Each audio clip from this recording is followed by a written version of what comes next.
Good morning, day 361, and the lake is snowed over today. You can't even see.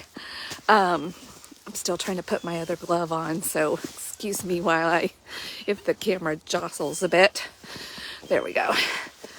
Oh, Revelation chapter 18 today.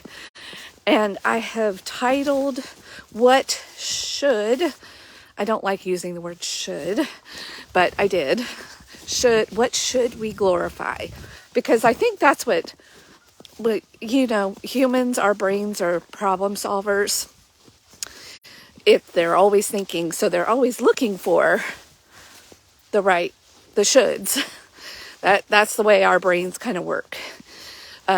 We need a direction in which to go, and our shoulds kind of give us that, for better or worse. And depending on what is in the driver's seat up here and in here, depends on what we glorify. And the word glory is used all throughout the Bible. Glory, glory, glory, glory. Even the song that I referenced a few days ago, the Battle Hymn of the Republic.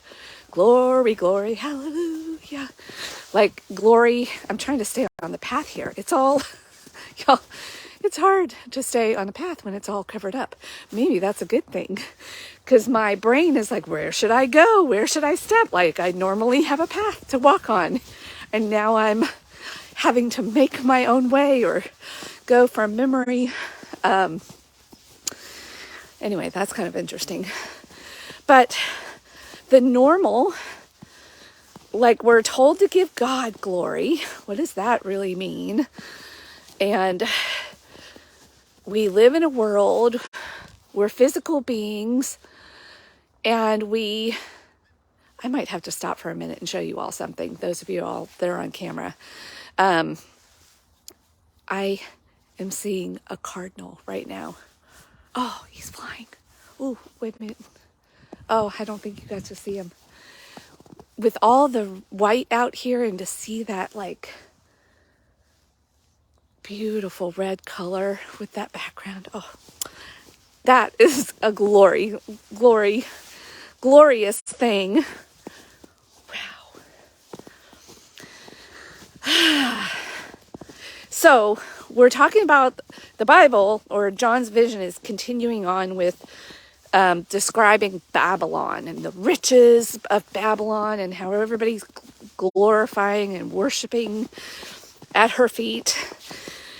Because we were given the image of a woman who represents Babylon, dressed in purples and scarlet and jewelry, and the merchants were just in love with her because they could come and get rich off of her richness, and everybody's living completely in the world and glorifying the riches of the world.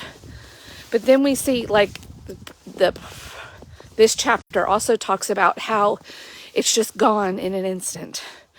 The city crumbles, it goes into the sea. We're given the image of a millstone being thrown into water. This big, heavy thing, this substantial object thrown into the water, and it's just gone and lost forever, like in an instant. And when we glorify other people, our wealth, our status, our titles, even our beliefs, our ideas, our politics, when we are playing that game of glorifying things that can be gone in an instant, what are you left with? What are you left with? But when you glorify the things that were here before you, will be here after you, the laws that govern this mysterious world, nature, earth, our internal world that really determines how you experience life, your state of mind, your emotions, your thoughts. When we spend time here cultivating and glorifying God and the God within, whatever God means to you, the Christ consciousness that we're all a part of, and our brains seem to know that. I was, this morning, one of my favorite songs came to my mind, and it's a band called the Indigo Girls, who were really popular when I was a teenager, way back in the 80s and 90s, called the Indigo Girls. And they wrote one of my favorite songs that's called Closer to Fine. And there's a lyric in there that says, the darkness has a hunger that's insatiable, and the light has a call that's hard to hear. Isn't that the truth? The ego, the world is loud and has a hunger that's insatiable. And we're living out here, and I know, I've been working on my appetite. I had a hunger that was insatiable. My identity was literally found in the cars I drove, the house I lived in, the neighborhood I lived in, what people thought of me, trying to present the picture perfect, like Martha Stewart life, whatever that even means. And of course now in our world of social media, who I was even remembering, for those of you moms that are still, and not just moms, parents that are still with the elf, like not only did we have Santa Claus to compete with, but now we have these elves and the daily pressure to move these elves around. And this is just marketing. Somebody figured out how to make a lot of money off of writing an elf on the shelf story. And we all bought it, hook, line, and sinkers. Our kids love it. And the pressure. Here we are a couple of days after Christmas.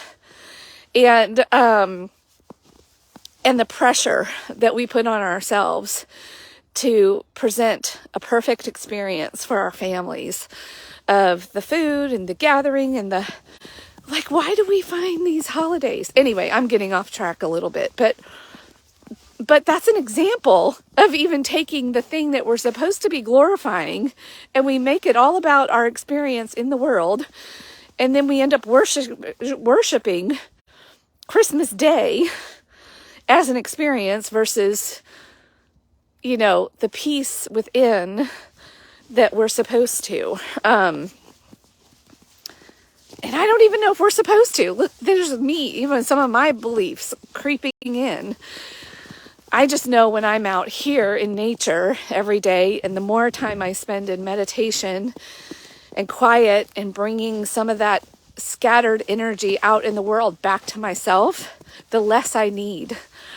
Now, don't let me paint a picture of me having it all together. I'm still much more in the dark than I feel like in the light. I have an insatiable hunger. I still buy plenty of stuff. I live in a really nice house. I drive a really nice car that I share with my husband now. I'm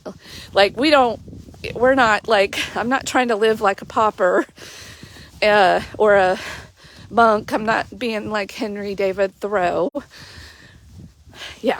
So before if I make it sound like I've got this, zen inner peace. No, but that's a goal. It's a goal worth moving towards. Jesus talked a lot about the meek shall inherit the earth, the upside down ways of what's really going on versus what we who are in the world think.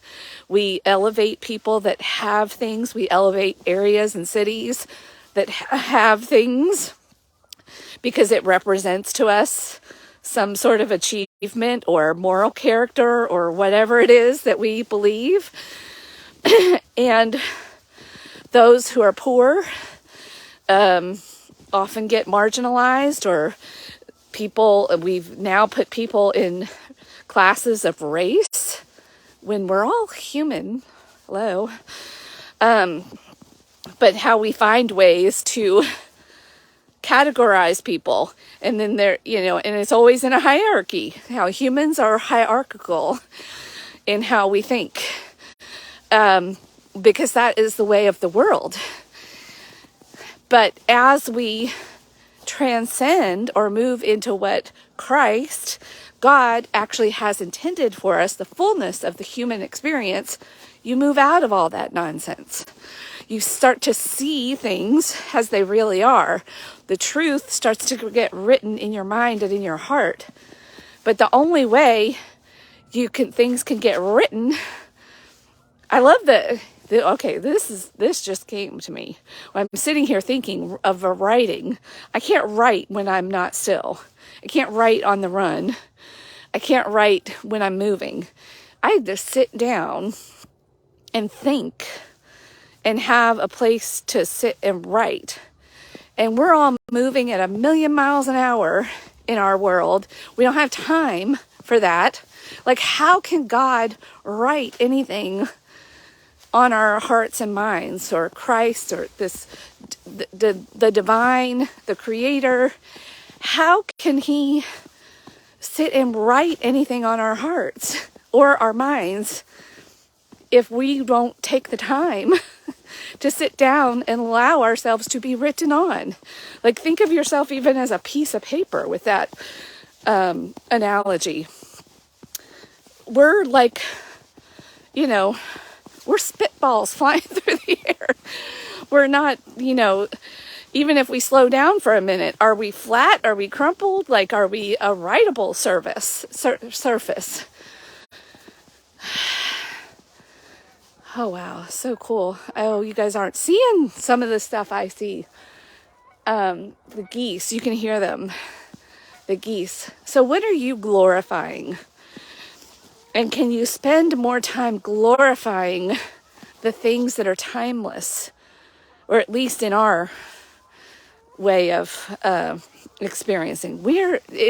Our life is a vapor. It's like a wisp. And we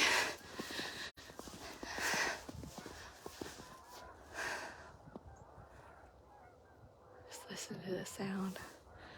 It is quieter when it's covered in snow. It has a different sound. Anyway, and I'm disturbing the peace.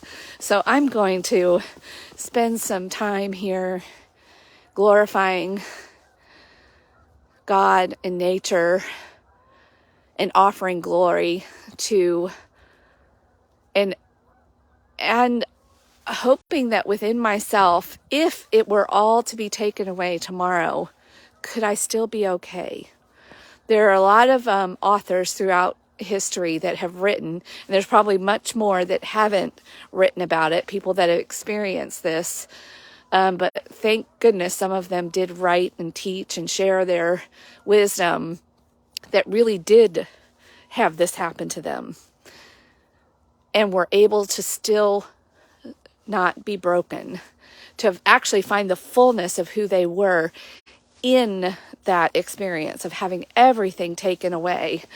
I think of Viktor Frankl, Edith Eger, some of the Holocaust survivors, Louis Zamperini, who wrote the book Unbroken, is written about, and I'm sure there's so many more that were able to find the glory in life and gratitude in life itself, glory in life itself, not in acquisitions. That can be taken. It can all be gone tomorrow. We learned that recently with COVID. And yet some of us, now that life is even back to normal, have forgotten that. And some people didn't learn it. They got things taken away from them, and they were devastated and fell apart. So that's the human maybe challenge, is to how can you experience Job-like experiences and still worship God and creation, glorify the experience of life. All right. Enjoy Revelations 18 and maybe evaluate what it is that you're glorifying. All right.